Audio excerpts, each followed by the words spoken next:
Hey everybody, this is Benny, and today I'm finally going to tackle a beginner's guide to Icarus to help a lot of these new players that have come on to kind of figure out where to get started and to explain how things work, because the game is a little confusing and any kind of knowledge base out there in the internet is a little messed up because of how many iterations this game has gone through.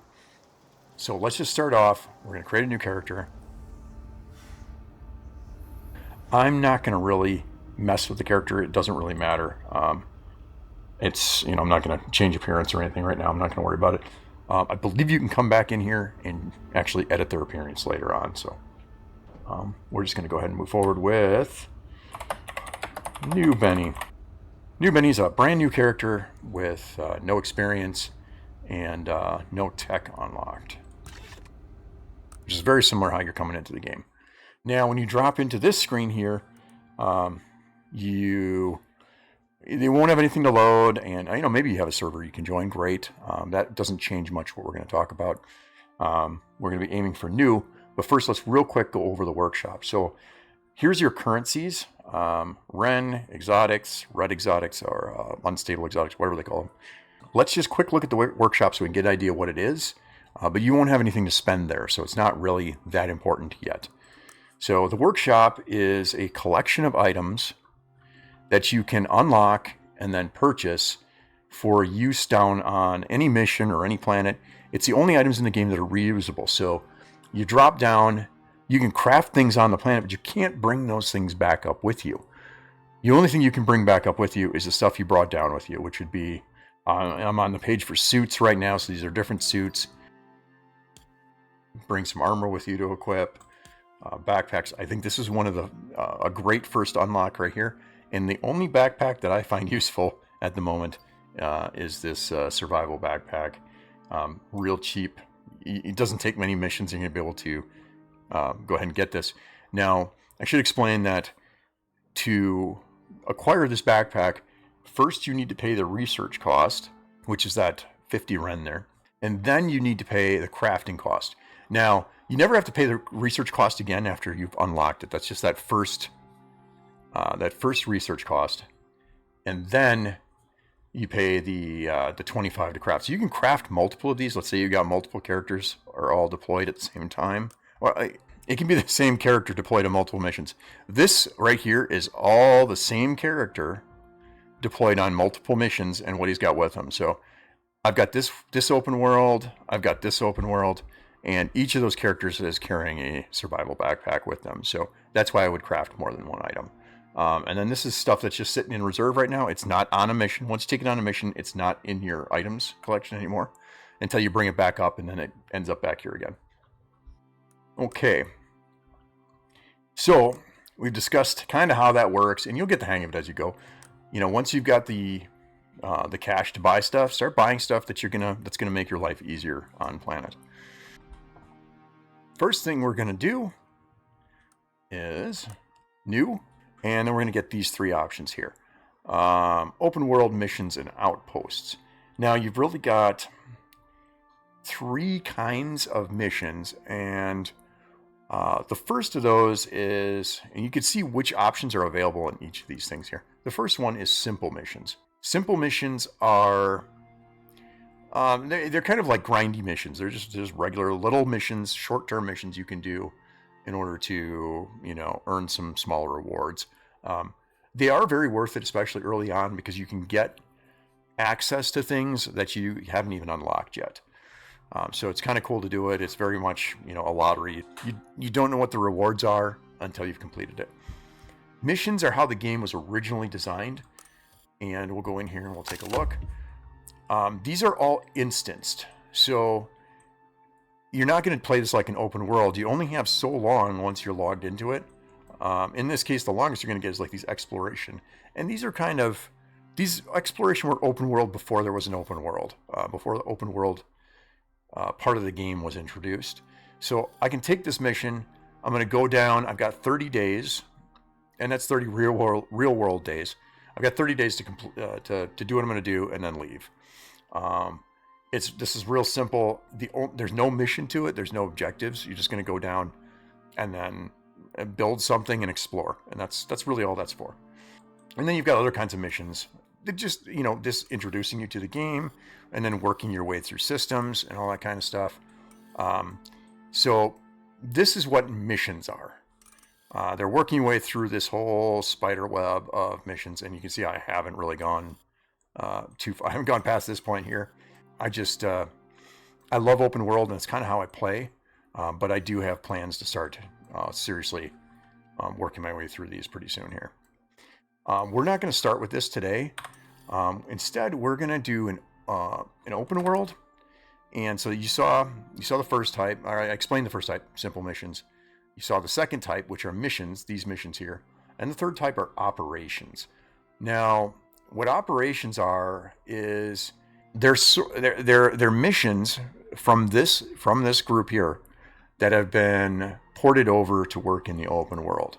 So you don't have access to all the missions that are in here.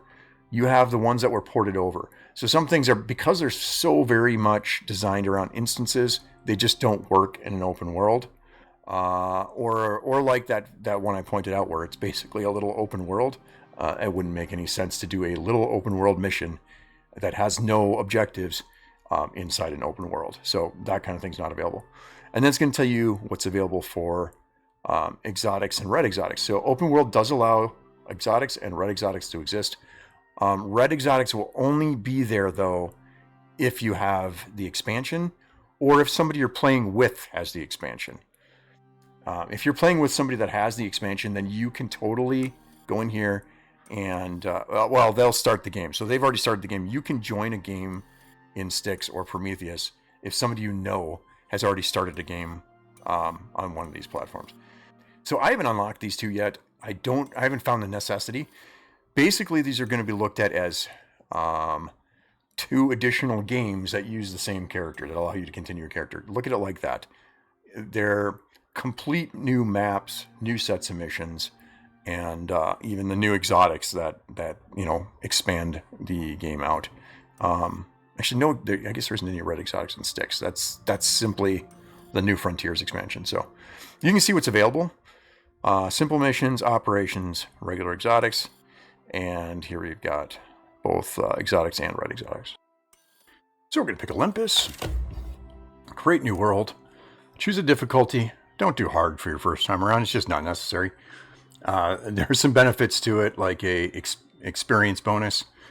I wouldn't bother with it. There is no negative to doing easy, except... well, you know what? On missions, using easy will have your reward, or does it have your rewards? There's a negative to your rewards for it. I don't know if that affects. I don't know if that affects your operations that you can take once you're in open world. But just choose normal, unless you really just want a more casual experience. In that case, go ahead and do easy. I'm gonna give this a name, and we're gonna do this new open world. I don't know, 2. So I think I've already got one. All right. We're going to claim the prospect.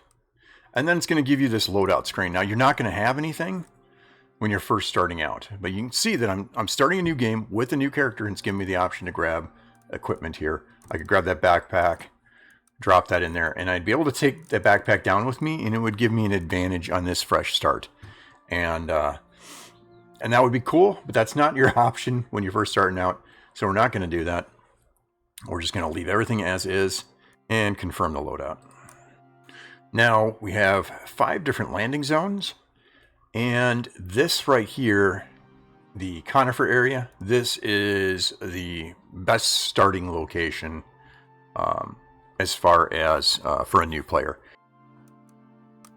You're going to hit drop down. If you want to leave yourself open for Steam friends to join you, this is where you choose that. You can choose this every time you start, so don't worry about it right now. Okay, now we're going to load into the game. All right, dropping in. Take a look around your dropship. Look at all the neat little Easter eggs.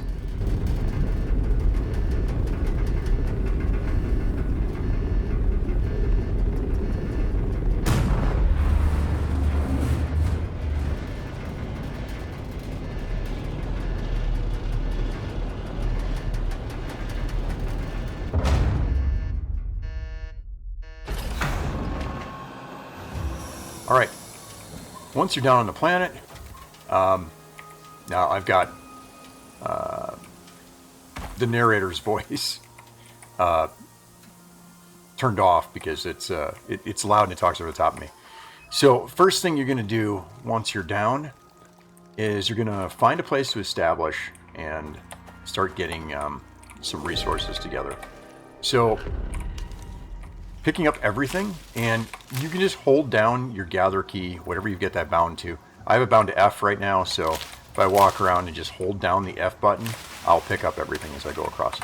Now, just grab some oxite. You can drop any oxite you have directly into this slot. So if I had a whole stack of 50, I can drop a whole stack of 50 in here. And as I need it, I will use it.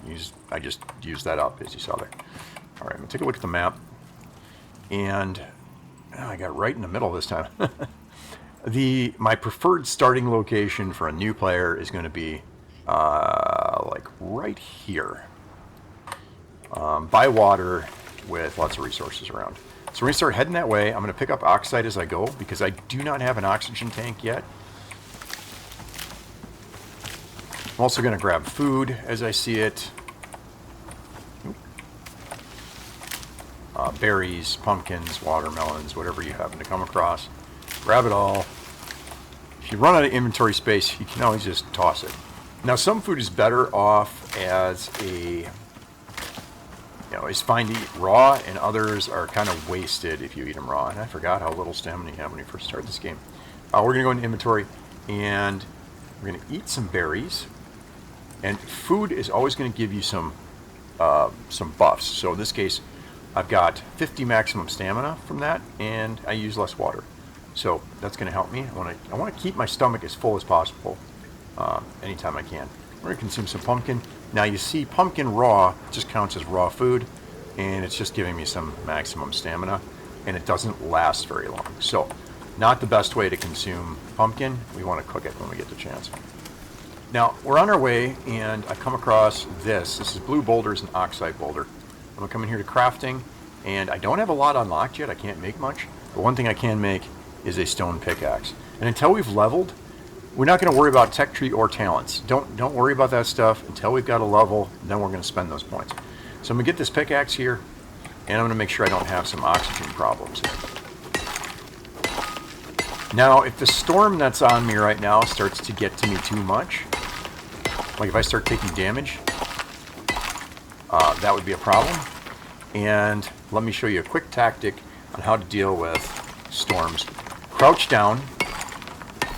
And I believe crouch in this game is, initially in the settings, is hold to crouch. And I prefer to toggle to crouch. I've got that set right now, so I'm not holding down my key. I just crouch down. And I'm going to carve out just a big enough hole to scoot on into that hole. And you can see up the top there, my storm exposure is going down. So I basically built a little shelter. You could put a campfire outside of here. You could use this, not much space to work with, but you could use this for a little shelter for a little while if you need to. I'm just resetting my storm exposure and then heading back out. I'm come into my inventory. I'm going to put that whole oxide bundle into this oxygen slot like I mentioned before. All right, so we're just going to keep heading towards that lake. All right, here's some corn. And I'm already leveled up, and that's just from gathering things. So you see how fast you can level up in this game, early on anyway, just by doing the things you need to do to survive. Everything gives you experience. So let's go to our tech tree, and I'm going to show you what I think is the best route to unlock things right off the bat. You started off with these items here, and then initially I would take knife so that you can skin animals and get the materials from them. I would take campfire, and you had 4 points to distribute, so I'll show you all 4 points right now. Knife, campfire, bow, arrow. That's my go-to for the first 4 unlocks. Then I'm going to come up here to talents, and explore these, read through them. You'll start off with 30 respect points, but those are shared between your characters. So that's why I have no respect points at the moment. You can buy them in the workshop, but they are kind of expensive. So, choose wisely. But it's also not a permanent thing. All right, am I coming to combat? This is where I prefer to spend my points. Early on anyway. And because I'm using a bow, I'm going to go with the bow build right now. I'm going to go with something from the bows, crossbows category. And it's going to be quick load in this case. None of these are going to make a huge difference right now. You can do movement speed. That's a good one too. Crafting cost is not really that high to begin with. It will make the difference later on. And stamina draw. I mean, all of these things are good, and you're just going to keep taking them.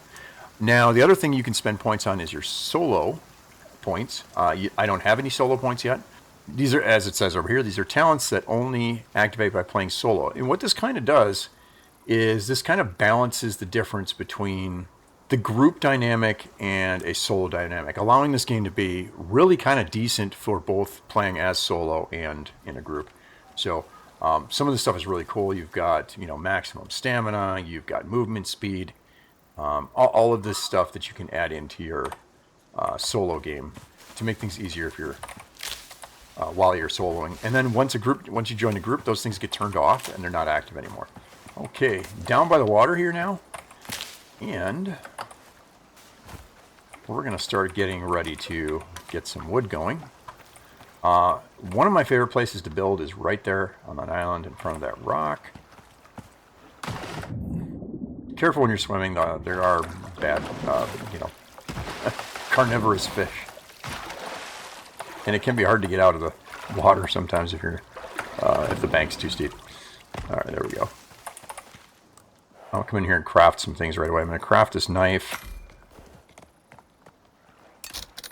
I'm going to craft an axe. A bow. And I'm going to go ahead and... Okay, I can do 19 arrows right away. I'll go ahead and do all 19 of those arrows. So, one animal that is really easy to get right off the bat is these baby deer. Because you're going to get them in one shot, and sometimes that's kind of difficult with a full-grown deer early on. You have to get a good shot with it to do that. And there's those bad fish I was talking about. Go ahead and kill him. He's already poisoned me. And where did he go? There he is. You got to make sure you collect them, and you'll get fish chunks, which is, just another food. Another food you can't do anything about until it's cooked, or it's not useful. Right? Maybe you can eat it. Can you eat it raw? You probably can. Yeah. Just save it. All right, I'm going to grab some more oxide here.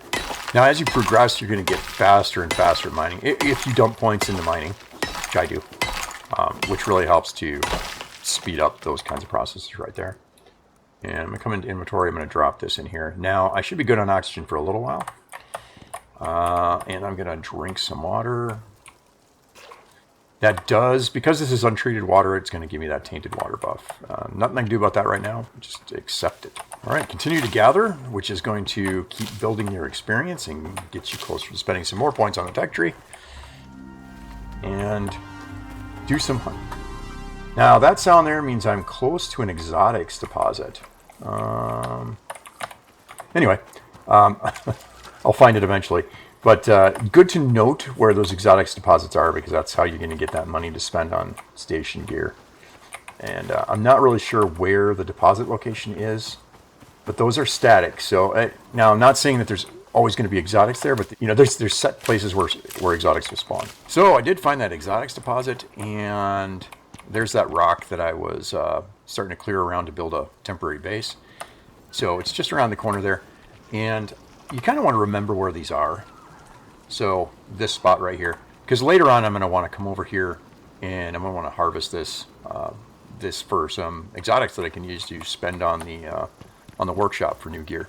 In open world, you can build the tech high enough to actually get extractors going and get some exotics, or you can buy station gear for harvesting exotics. Although you need exotics to do that, so. If you work your way through the missions, you'll eventually get to the point where you can start harvesting exotics. It's not something you're going to worry about right off the bat. All right, so what I'm going to do here now is I'm going to get enough stone put together here to build a campfire, and then I'll be able to start cooking some food, getting some better buffs. Now, early on you can hold 3 items in your stomach. And you pretty much want to try to keep all 3 of those buffs going. Because they're all going to make your life a lot easier. Alright. And then I'm going to craft that. And I'm going to head over here to... I mean, wherever you want. Set up your base wherever you want. I just like a nice clear space like I've got right here.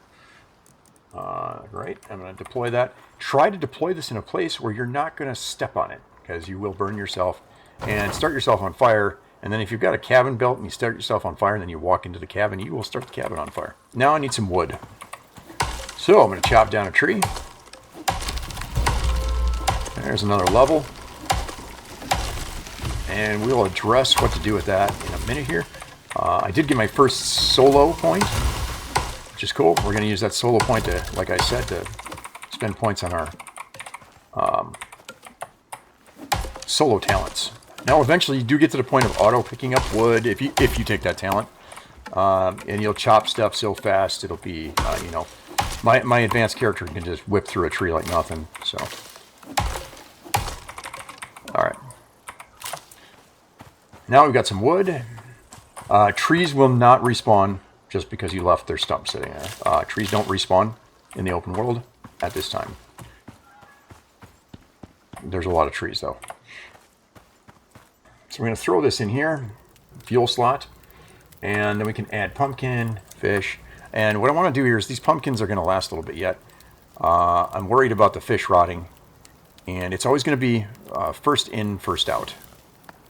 Now, because that was already, it finished what it had already started, but now it's working on the fish chunks. And done. And I'm going to go ahead and eat those right away. And now it's going to start cooking the steak. Now, the way things rot in this game, they rot top of the stack. So, and here you'll see these 3 here. This is from the pumpkins rotting. So I've lost 3 pumpkins. I don't really care. I'm also not going to save this stuff up right now. Once this finished cooking here, there, I won't lose. There we go. I've still got 2 raw meat left, and it took the top one off the stack. Underneath, they're all good. We're also making charcoal here, which is going to be useful for water filtration. So try to save up your charcoal. I mean, obviously you're dealing with inventory issues this early in the game, so you know, if you can't hold on to it, don't hold on to it. It's easy enough to make charcoal, but I try to hold on to it as much as possible in the early game. Now, level 2. Let's go into the tech tree. We've got 3 points available at this level, and I want to spend those on a bed, which we can use to sleep. And I want to get a shelter going. Now, you've got 2 options all the way down at the end here for a thatch building set and a wood building set. My opinion, skip thatch. It doesn't last long. Storms destroy it like nothing. And it doesn't take much more than it does thatch to just build walls once you've got an axe to chop down trees. Unlock your wood building base set. And oh, I do have 1 point available also in here. And I would use that. I would personally use it to unlock the repair hammer, a wood hammer. But look around, you know. You don't have to do what I'm doing. Unlock in whatever order you want. Then we're going to come into talents. And so I've got 2 talent points, regular talent points. And then I've got 1 solo point available. And, you know, stamina is always a big thing for me. So I'm going to take stamina. And I'm going to come back to the regular talents. I've got 2 points to spend here for that. There's so many things you can spend on. And so much of it has to do with playstyle. So I like movement speed. I'm going to go with movement speed times 2. And now we're going to start putting together our first shelter. So come in here, start with a floor. And now we're going to craft 1 roof piece and 4 walls. If we have enough, we don't have quite enough. It's all right. We're getting the beginning of a shelter even with those 3 walls. We can stand towards the back of it. Now we're going to deploy that floor. There's a deer lost. Oh, you got free. I was going to try to put an arrow in the back of his head. All right, we can deploy our walls. Now, when you're deploying walls, you can just put up a straight flat wall. You can hold R, and you can choose different variations of that wall. So I'm going to go window, And there's nothing really to see here, so I'm going solid wall. But you do this however you want. And I'm going to do a window. And then I'm going to deploy my roof. And I'm just going to hold this down and do a little roof like this. Now, if you want to complete this roof, then you're going to have to make the corner pieces. So you can just use a floor piece as a roof. Make just a nice flat roof. And that's fine in most circumstances. The only time you don't want a flat roof is in the Arctic, because the snow will build up on the roof if it's flat. Whereas having a peaked roof prevents you from having that snow load on top of it. Let's go get some more wood. Try not to get hit by falling trees. It will give you a concussion, and right now you don't have access to the medication you need to heal that concussion faster. So you'll be dealing with that debuff for a while if that happens. So just kind of stand back, try not to get hit by a tree. It may happen anyway. Let's go back over here. Make sure I grab some more fiber. Alright, now this is the piece I was saying. We're going to need 2 of these to finish off that roof. Or just do a flat roof. We're going to need one more wall. And we're going to need a door. Okay, so come back in here.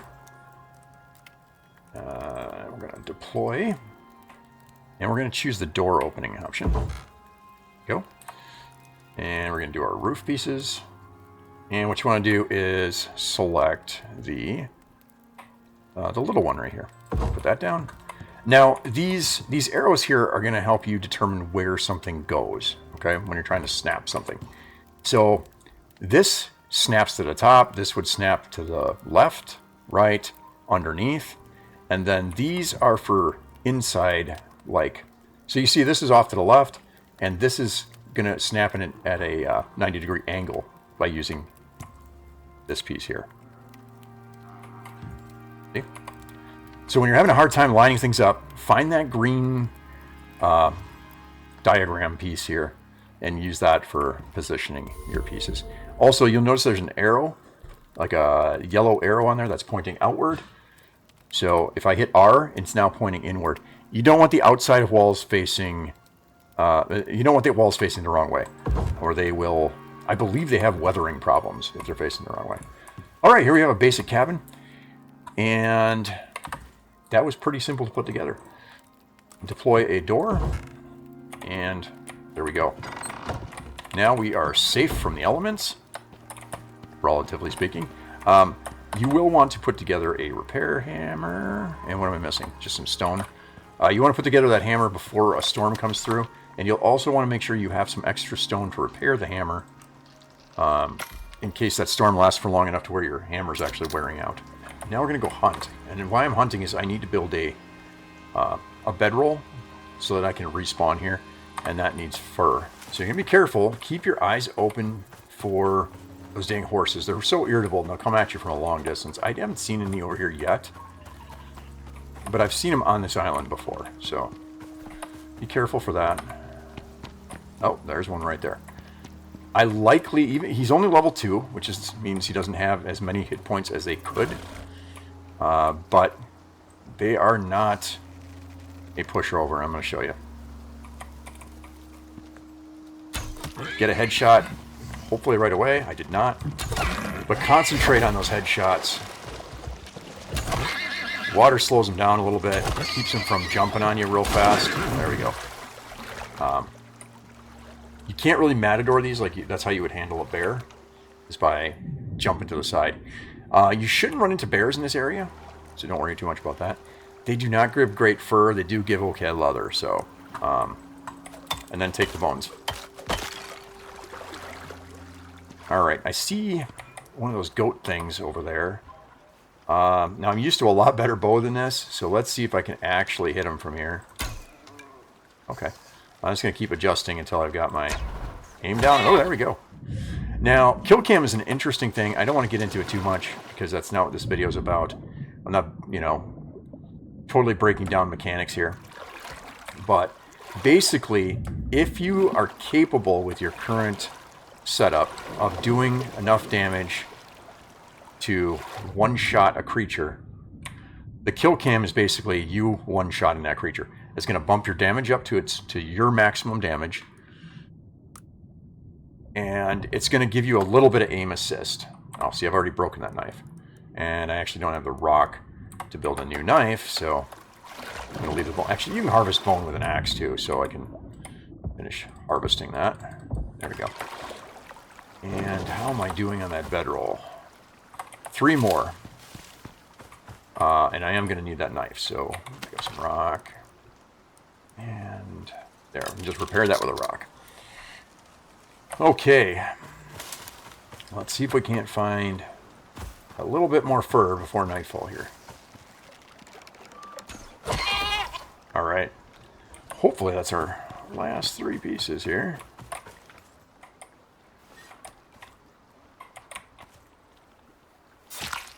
Now, you don't have to pluck your arrow out. You will get it back when you skin. But there we go. That'll do it.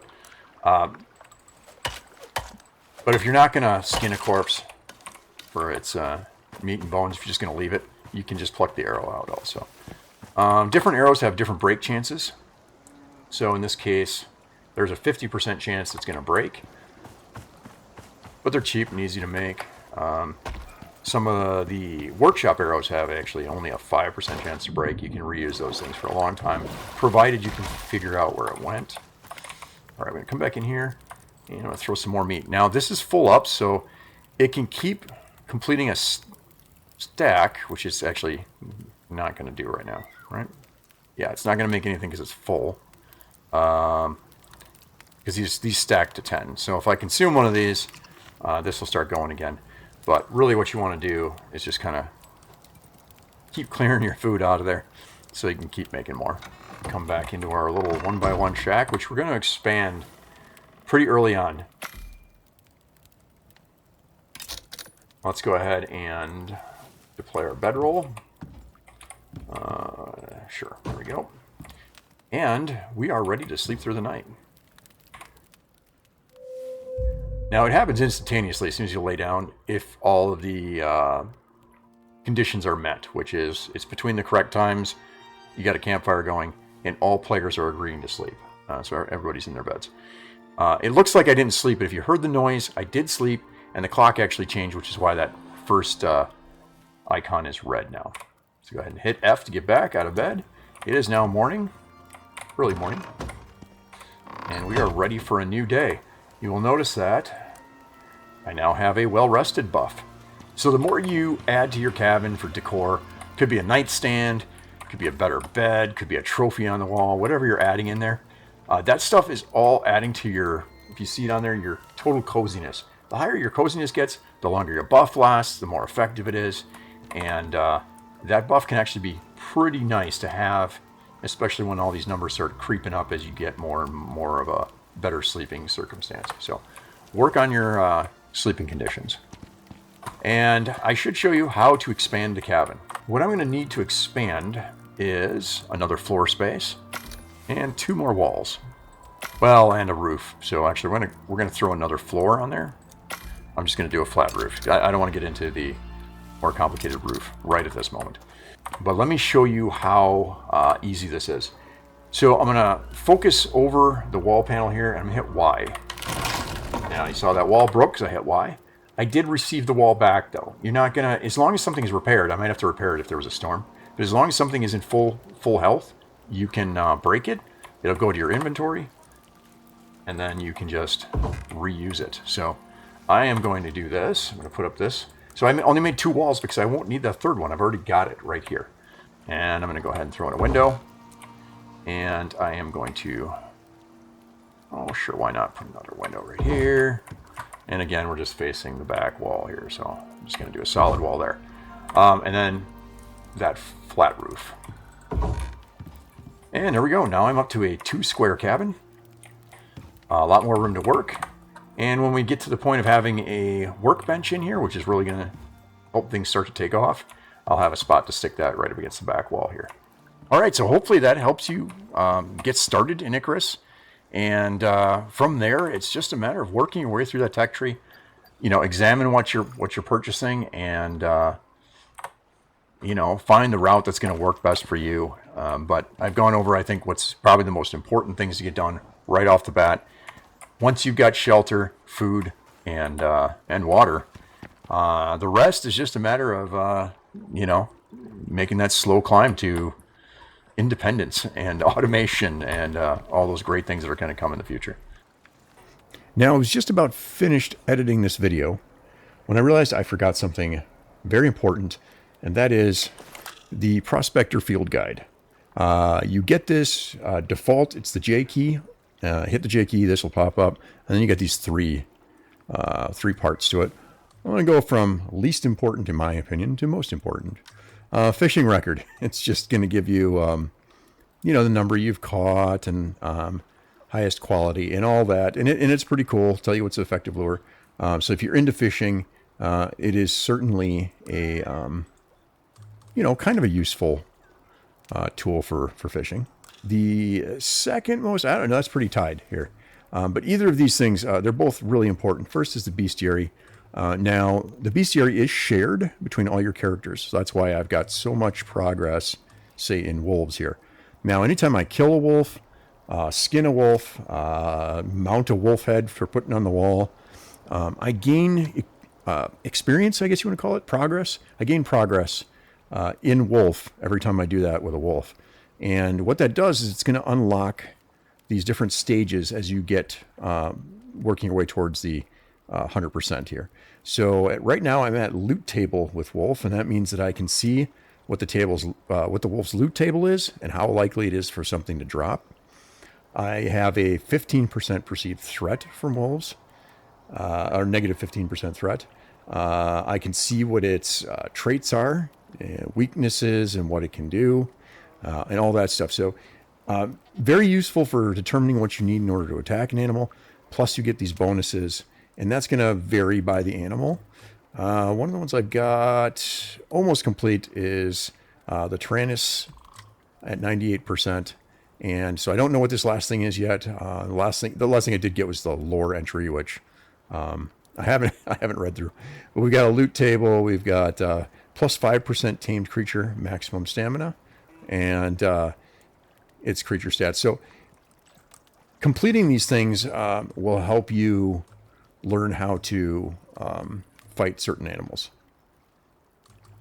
And then I guess what would be the most important item on here is the very recently added items category, which there's way too much in here for me to try to go over the whole thing. But what's important here is that you can search for any item that you're trying to make, figure out how it's made. Let's do the crafting bench. All right, because we're going to need that pretty soon.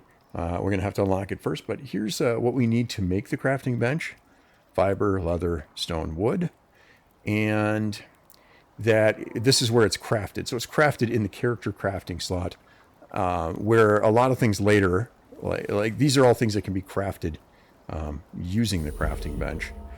So you see how one thing kind of leads to another. Now, if you look at a recipe and you want to know, let's say I'm looking at the composter and I want to know how to make it. I can see that it's made on one of these three tables. And if I click that table, it'll take me back to the table.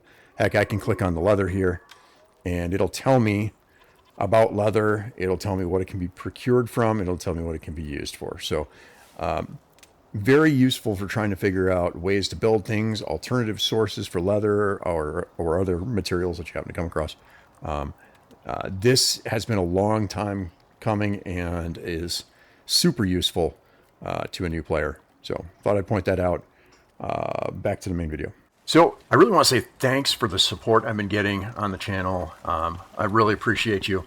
And feel free to hit the like button if you liked the video, if it was helpful, just entertaining. Subs really help the channel, so if you would sub, I'd greatly appreciate it. And hit the notification bell if you want to know when the next video drops, and perhaps YouTube will actually do that for you. So until next time, thanks for watching. Have a great day. Benny out.